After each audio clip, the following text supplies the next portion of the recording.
নমস্কার প্রিয় দর্শক, সকল দর্শক বন্ধুকে আমার প্রীতি এবং শুভেচ্ছা জানাই। প্রিয় দর্শক, ভারতবর্ষ এবং পাকিস্তানের মধ্যে এক চির প্রতিদ্বন্দ্বী বা চিরশত্রুতার যে সম্পর্ক বর্তমানে আবহমান সময় থেকে চলছে, এখনো চলছে। তিনটি যুদ্ধ হয়েছে ভারতবর্ষের সঙ্গে। 1965 সালে যুদ্ধ হয়েছে, 1971 যুদ্ধ হয়েছে বাংলাদেশের যুদ্ধে, সেখানেও পাকিস্তানের পরাজয় হয়েছে। 1999-তে কার্গিল যুদ্ধে, সেখানেও পাকিস্তানের শোচনীয় পরাজয় হয়েছে। এই তিনটি যুদ্ধে পরাজয়ের পরে পাকিস্তান আর পূর্ণাঙ্গ যুদ্ধের পথে না গিয়ে ভারতের বিরুদ্ধে এক প্রকার প্রক্সি ওয়ার চালিয়ে যাচ্ছে। এই প্রক্সি ওয়ার চালিয়ে যাচ্ছে কারণ ভারতবর্ষকে কিভাবে আর্থিক দিক থেকে দুর্বল করা যায়, ভারতবর্ষে কিভাবে অস্থিতিশীল করা যায়, ভারতবর্ষে কিভাবে সাম্প্রদায়িক দাঙ্গা লাগানো যায়, গোষ্ঠীভুক্ত দাঙ্গা লাগানো যায়, তার একটা চক্রান্ত কিন্তু এই পাকিস্তান ভিত্তিক যারা সন্ত্রাসবাদী গোষ্ঠী, মৌলবাদী যারা, তারাই কিন্তু চালিয়ে যাচ্ছে।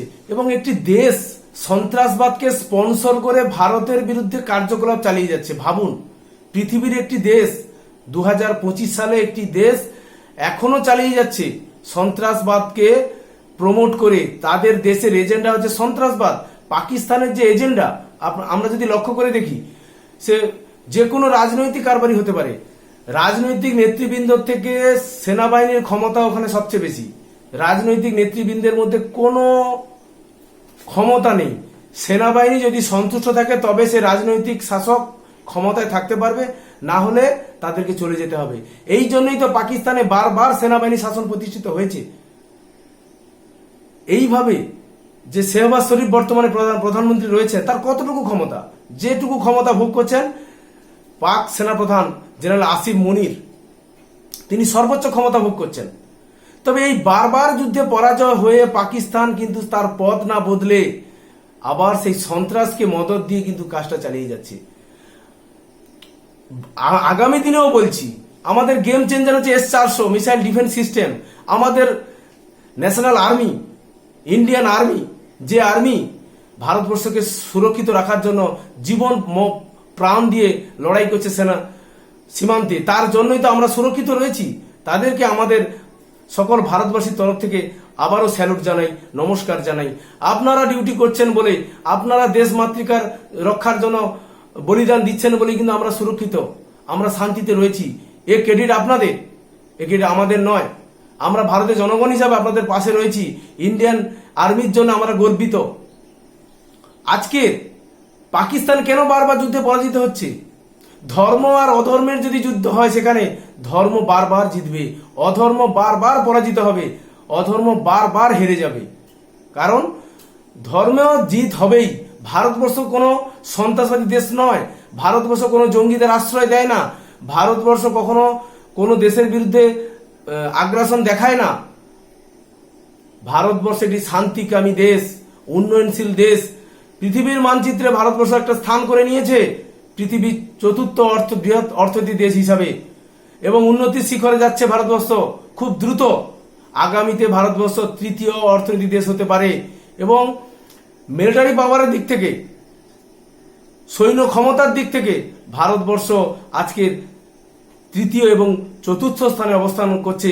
এটাই আমাদের গর্বিত করেছে যে বিদেশি অস্ত্রশস্ত্র থাকা সত্ত্বেও আমাদের নিজস্ব যে মিসাইল ডিফেন্স সিস্টেম আকাশ, সেই আকাশ তীরের মাধ্যমে কিন্তু স্বর্ণ মন্দিরকে ভারতবর্ষ রক্ষা করতে পেরেছে। সেই সঙ্গে দোসর হয়ে সামিল হয়েছে রাশিয়ার দেওয়া S-400 মিসাইল সিস্টেম। আজকের যে আমেরিকাকে আমরা মনে করছিলাম ট্রাম্প আসার পরে যে আবার নতুন এক অধ্যায় সূচনা হবে ভারতবর্ষের সঙ্গে আমেরিকার কূটনৈতিক সম্পর্ক থেকে প্রত্যেকটা কিছুতে, কিন্তু কোথায় গেল? আমরা দেখলাম পুরনো চাল, একটা কথা আছে দর্শক, পুরনো চাল ভাতে বাড়ে। সেই রাশিয়া, ও আগে ছিল সোভিয়েত ইউনিয়ন, এখন সেটা ভেঙে হয়েছে রাশিয়া, বরাবর ভারতবর্ষকে সাহায্য করেছে। আজকে যে S-400 কেনার ক্ষেত্রে যে নিষেধাজ্ঞা দিয়েছিল মার্কিন যুক্তরাষ্ট্র, ভারতবর্ষ অগ্রাহ্য করে সেটাকে ক্রয় করেছে। আজকে সেই S-400 ভারতবর্ষকে সুদর্শন চক্রের মতো দাঁড়িয়ে গেছে, ভারত রক্ষা করেছে। তাই যতদিন এরপরে আগামীতে পৃথিবীতে মানচিত্রে পাকিস্তান থাকবে, কোনো দিনই ভারতবর্ষের সঙ্গে যুদ্ধে তারা জিততে পারবে না, কারণ তারা অধর্ম কেন্দ্রিক যুদ্ধে জড়িয়ে পড়েছে, সন্ত্রাস করছে, ইসলামিক সন্ত্রাস ভারতবর্ষে চালান করছে। না হলে পেহেলগাঁওতে ধর্ম পরিচয় দেখে কেন আমাদের মা বোনেদের স্মৃতি সিঁদুরকে মুছে দেওয়া হলো, তারা করে দিল। কিন্তু তারা এতটা প্রত্যাঘাত পাবে কল্পনা করে দেখেনি যে ভারতবর্ষ কতটা আগ্রাসী হতে পারে, ভারতবর্ষের প্রত্যাঘাত কতটা গুরুতর হতে পারে। আজকে তারা প্রমাণ পেয়ে গেছে যে অপারেশন সিন্দুর মানে সনাতনী মা বোনেদের যে সিঁদুরের যে মূল্য ভারতবর্ষের সেনাবাহিনী কিন্তু বুঝিয়ে দিয়েছে, কড়ায় গন্ডায় হিসেব নিয়েছে। আগামীতেও এর প্রবল থেকে প্রবল প্রত্যাঘাত করা হবে। আমাদের দেশের প্রধানমন্ত্রী নরেন্দ্র মোদীজি, বিদেশ মন্ত্রী এস জয়শঙ্কর এবং রক্ষামন্ত্রী ডিফেন্স মিনিস্টার রাজনাথ সিংও একই কথা বলেছেন যে কোনোভাবে রেয়াত করা হবে না, এর থেকে প্রবল থেকে প্রত্যাঘাত হবে। আপনার কাছে পাকিস্তানের কাছে পারমাণবিক বোমা আছে বলে ব্ল্যাকমেল করবেন, এটাও কিন্তু ভারতবর্ষ সহ্য করবে না। আমরা ভারতবাসী হিসাবে মনে করি এই যুদ্ধে কখনো পাকিস্তান সহ তার যা সঙ্গী সাথীরা কোনোদিন জয়ী হবে না, ভারতবর্ষই জয়ী থাকবে। কারণ ভারতবর্ষ ধর্মের পক্ষে, ভারতবর্ষ শান্তির পক্ষে। এদেশ শান্তির দেশ, এদেশ কবিগুরুর দেশ। তার জন্য আমাদের গর্ব হয়, আমাদের অন্তরটা গর্বিত হয়, আমরা অহংকার করি যে আমাদের দেশ ভারতবর্ষ, যে দেশ কখনো কোনো দেশকে কুনজরে দেখে না, প্রত্যেকের কাছে শান্তিকামীতে। ভূমিকম্প বিধ্বস্ত হলেও সেখানে ভারতবর্ষে ঝাঁপিয়ে পড়ে তাকে সাহায্য দেয়, উপঢৌকন দেয়। তার বিনিময়ে আজকের ভারতবর্ষ পৃথিবীতে এই অবস্থায় রয়েছে।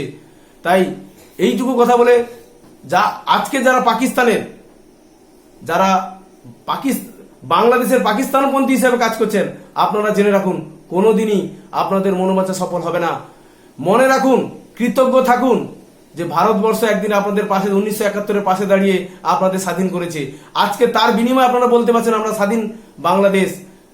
সেই কৃতজ্ঞতা মনে রাখুন, মনে রেখে ভারতবর্ষের পাশে দাঁড়ান, ভারতবর্ষের সঙ্গে বন্ধুত্ব ভাতৃপ্রতিম সম্পর্ক বজায় রাখুন। না হলে একদিন আপনারাও শেষ হয়ে যাবেন। ভারতবর্ষকে আর বাধ্য করবেন না আপনাদের প্রতি কোনো কঠোর পদক্ষেপ নিতে। তাই ভারতবর্ষ যে আগামীতে জয়ী হবে, ভারতবর্ষের সেনাবাহিনী যে আগামীতে জয়ী হবে, আমরা জয়ী হব, এইটুকু প্রত্যাশা রেখে আজকের প্রতিবেদন এখানে শেষ করছি। জয় হিন্দ, বন্দে মাতরম, ভারত মাতা কি জয়।